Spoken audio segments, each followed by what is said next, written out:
Hi everyone, today we're starting in the Pigment studio because today is all about colour.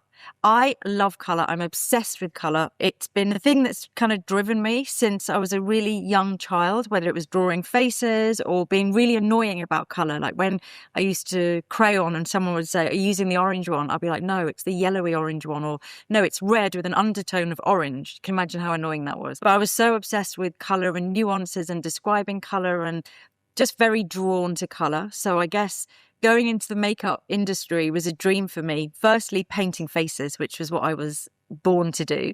And secondly, as I got more and more into product development, it was getting into the lab and actually getting to grips with pigment and creating colours. So I thought it would be really nice to choose one colour and then just go really deep into that colour, get into the history of it, the culture, how it relates to vanity, beauty, the makeup industry that we know today, and just really explore a colour as deeply as we possibly can. I thought I'd start this first video with my favourite colour, which is green. It is quite closely followed by purple as a second, but green has always stood out to me. I've always been so drawn to it, whether it's for interiors, for clothes. I always want the green version of the dress or the blouse or whatever it is. Jewellery, emeralds have always been my favourite stone. But just, I guess, green is such a grounding colour. It feels very relaxing. It's the colour of nature. I love forests. If I can, I just walk on Hampstead Heath every week just because there's something about being surrounded by green that is very, very relaxing. So green, like all colours, comes in and out of fashion, whether it's literally for textiles, whether it's interiors, whether it's makeup. It has its moments of being really in fashion and then other times it's really not. But where did it all begin? So let's start in the ancient world.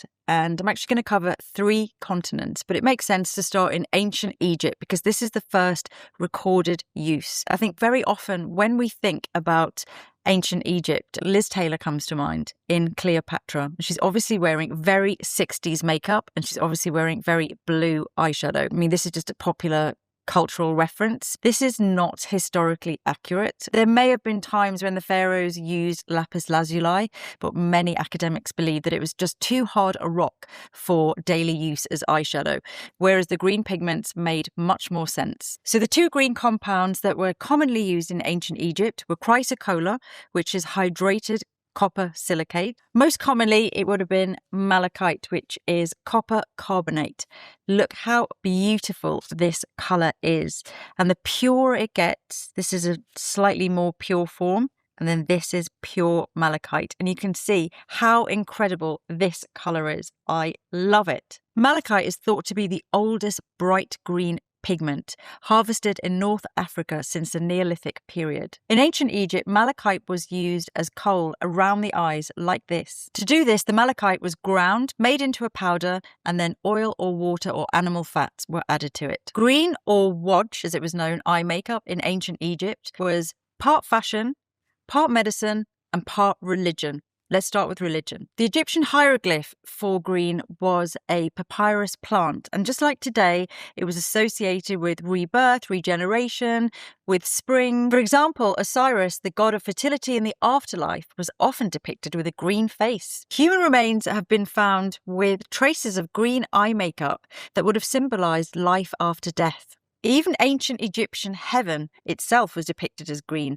either the field of malachite or the field of reeds. So on to medicine, and once again, the ancient Egyptians show themselves to be truly sophisticated and advanced chemists. I remember writing in my book more about the black coal and how it was linked to the nitric oxide. It really was proved to be quite a sophisticated medicine against eye diseases. Exactly the same is true about the copper in these compounds, which was genuinely antimicrobial. So it's not only used in makeup, but it was generally also used by doctors to treat eye infections. So as well as ancient Egypt, the Bronze Age Indus Valley civilization, so modern day India and Pakistan, were also using their version of green paint, and it is green earth. It's kind of a green clay. Don't worry, I am going to use all of these things a bit later and show you how they actually look. The ancient Romans also used green in medicinal eye balms because of the prevalence in nature and the idea that it was restorative, so it'd be good for tired eyes. But get this, they used to make eye creams out of crushed emeralds. Is that not the bougiest thing you've ever heard? In fact, I have this amazing ancient Roman cosmetic box in my own personal museum. And when you open it, you can see the green powder inside. So who's to say this may have been used as eyeshadow? So I don't have any of the crushed emeralds, unfortunately, but I do have 3 of the other ancient pigments that we mentioned. So I'm going to start with the least dangerous one, and that is green earth. The green shade usually comes from the minerals glauconite and celadonite. I'm going to mix this with water. I'm going to go slowly so we can create a really nice smooth paste, hopefully. And we can start to imagine how it would have looked. Oh, that looks lovely. Such a nice colour. Looks like a very Farrow & Ball paint colour, I'd say. Very chic. It's a quiet luxury green. So this is a safe pigment, so I can swatch on my hand just to really see that colour. Oh, look at that. Imagine how chic. This was an eye paint. How gorgeous. Very editorial. Very cool. Love that. It's a completely natural formula and it will dry matte. I think I've got inspiration here for a new liquid silk. So next we're going to look at chrysocolla and raw malachite. Both of these contain copper, so quite dangerous to inhale. So I'm going to wear a mask and goggles for this section. So we can see the chrysocolla is a gorgeous, more of a blue colour, whereas the raw malachite is, oh, heaven, look at that. Such a vibrant, incredible green. So we're going to mix the chrysocolla with a cosmetic grade olive oil, which is an olive squalane. Give a few bits in there. This looks like a very 18th century colour. I can imagine outfits and wallpaper in the 18th century in this colour. This has gone really bubbly. So let me have another little bit of the squalane, because the Egyptians did love their olive oil. No, this is not having it. Okay, that went really bubbly, so we're trying with water instead, and this is really good. Okay, this is so much better with water, getting a much smoother finish. And this colour looks quite melancholic. I'm imagining a kind of melancholic painting of the sea, where everything's a little bit grey, a little bit gloomy. Having said that, it's really beautiful. So here we go with the malachite, a little bit of water. Oh, maybe too much water. Put a bit more powder in there.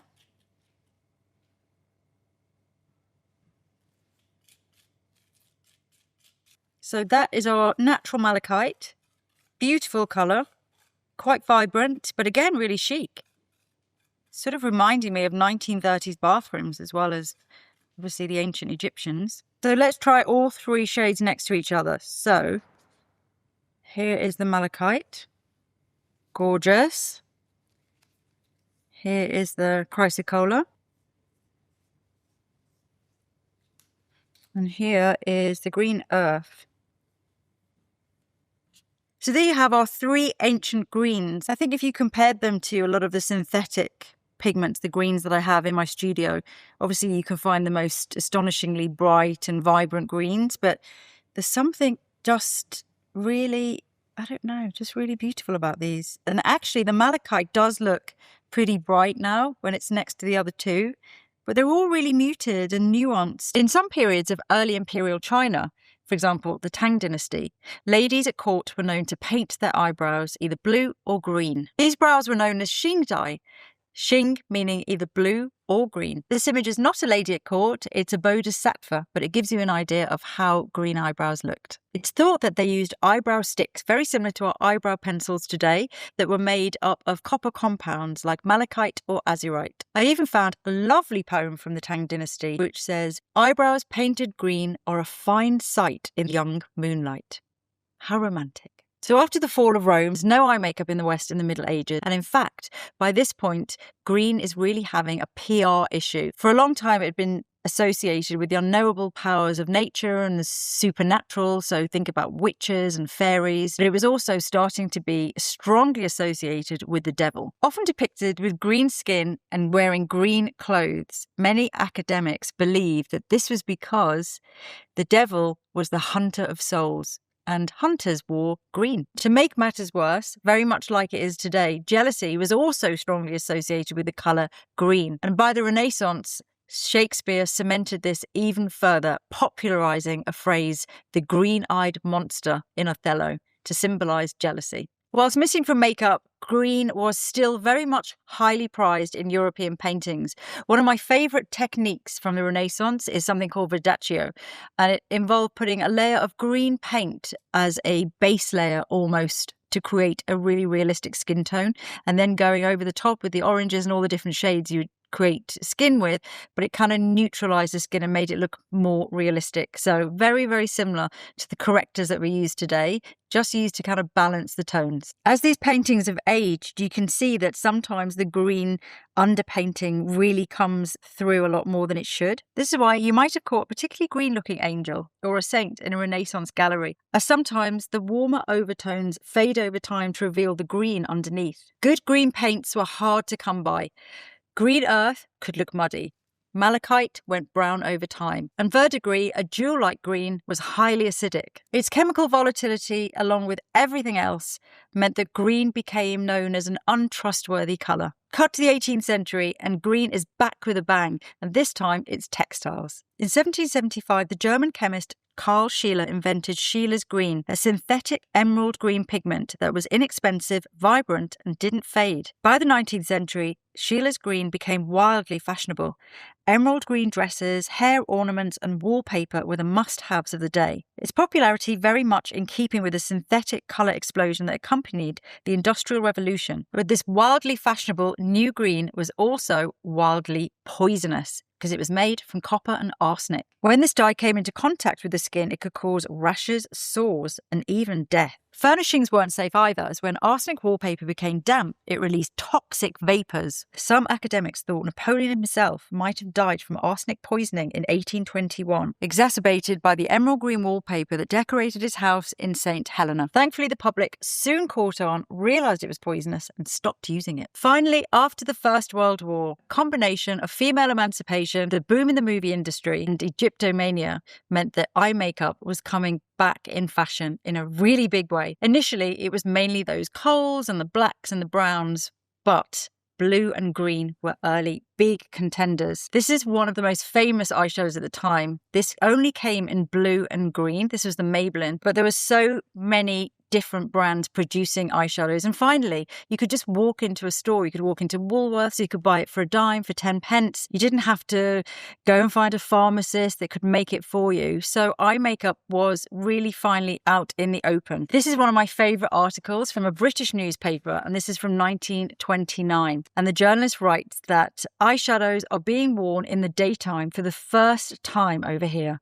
Discreet touches, of course, with eye creams that have tints of blue and green in them. This is apparently due partly to the little hop-like Greek felt helmets, they were the little cloche hats that everyone used to wear, that make the eyes important features, and partly owing to the large, extra large floppy hats. So he's kind of, or she is sort of saying that because the hats are so sort of framing the face, you need the eye makeup. But really, it was all about Hollywood and looking at those movies and wanting to emulate those movie stars. The other thing was that I think having colour on your face, you can imagine after the First World War, which was horrendous, the joyful aspect as a makeup artist, I always feel like, yes, having blue and green eyeshadow must have felt so creative and so refreshing and so uplifting. Just having a dressing table full of little pots of colours in itself, I think, would be such a wonderful thing. And I think women were desperate to step out on their own, to get away from the previous generations where makeup had been very much forbidden. And this idea of kind of dabbing your finger into a pot of green paint and smearing it onto your eyelids, it would have felt like the biggest rebellion ever. So what was in green eyeshadow back then? Well, we'll never fully know, because the inky list that we all know and love today didn't become compulsory, say in America, until the 70s, which is relatively recently. However, when you do look in the recipe books that manufacturers were using, it's safe to say that a lot of the green pigments are not used today. So probably best draw a veil over what was in them, but they did look fabulous. So nowadays, there are numerous ways to create safe green cosmetics using a mix of regulated makeup pigments, which can be organic pigment, inorganic, so it can be synthetic, it can be natural. It can also be a lake, which is an insoluble dye almost. And I absolutely love going to my pigment wall and experimenting with not just basic pigments, but also pearls to create new and exciting ways of creating colour. One of my favourite greens in my own pigment studio has to be chromium oxide. This is a straight pigment, so this is not mixed with anything else. This is just chromium oxide, and this is what gives emeralds their green colour. And just look at this colour. I mean, this is a feast for the eyes, and I love using it. It's very widely used today in makeup. It's safe and it is gorgeous. So to finish this video, I really want to recreate a green makeup look. So I've looked through all my vintage magazines and I've chosen this look. It's April 1968 and it's iconic German model Veruschka, photographed by Irving Penn. So we have beautiful Megan here today, and I'm going to start with seamless skin tint. You can also see in the image quite a distinct and graphic socket line. So I'm going to sketch this out first using my Cinder Smoke pencil. And inside the magazine, it credits all of the makeup as being Revlon. This is quite usual to credit one brand, but I've looked through all of my shades in my vintage collection from this year, and I'm convinced it's a Max Factor colour. So using the original shade, I've recreated a modern day version of that shade, which is an exact match for the Max Factor shade, and I think this is spot on. The beautiful thing about makeup on these vintage magazines is how unpolished it is. It's what I absolutely love about looking at old magazines. There's just a lot more, I don't know, more texture, more soul, which is another reason why I like the makeup. Veruschka is obviously amazing at doing makeup, but it definitely has a feeling of, someone that wears makeup and would have worn this look out rather than something very technical. So now I'm just starting to bronze. Obviously, Veruschka was extremely bronzed in this cover, but I'm just going to bring some colour into Megan's skin. Before I continue bronzing, I'm just going to add a little bit of under-eye concealer and blend that well. So going back in and starting to build up the bronze before curling lashes. And I'm going to add a few fake lashes. Again, what's really lovely about this cover is just how perfectly imperfect those lashes are. There looks to be a few individual fake ones on the top. I'd say her lower lashes are all natural, but the mascara is just quite messily put on, but in a brilliant way that just gives it texture and makes it realistic. And I don't know, it just looks sexier, I think. So I'm going to use a lash primer so I can really get that kind of thickness to the lashes and the texture to the lashes before I apply the mascara, which will give it that vintage look. It's not like today when the lashes are all perfect and brushed out and airbrushed and retouched. You know, you could see product actually on the face and you could see it on the lashes, and that's what makes it authentically 60s. So building up onto the lashes, dumping as much bulk on the lashes as I can, within reason, obviously. So I'm just going back in again where I mapped out a little bit of this socket line earlier on, and I'm just intensifying. So next I'm going to add some faux freckles. Veruschka has lots and lots of freckles. I think a lot of them were natural with her. She maybe emphasised them, but you can tell that she does have a lot of natural freckles as well. So I'm going to start to add quite a lot across Megan's cheeks and nose area. I'm using various different liquid pens for this, just so it looks as natural as possible. So there's different shades. Going back in with some bronzer before starting lips. Veruschka has very light pink lips in this cover. I'm using a little bit of lip pencil, which I'm blending in. So then I'm going to mix it with the Meeting the Ex Velatura Balm and a touch of Rose Madder as well, which I think is going to give exactly the right shade of pink. All right, final touches, a touch more bronzer. I'm not going to make Megan as bronze as Verushka was, because that was definitely a natural tan that she had. And for the full final effect, for the full reveal, we've given Megan the same hairstyle as Verushka and added the gypsophilia to her hair and put on a green top, similar to what Verushka's wearing on the cover. And that's the finished look. So that's the end of my deep dive into green. Please let me know what shades you'd like to see next. Thanks for watching.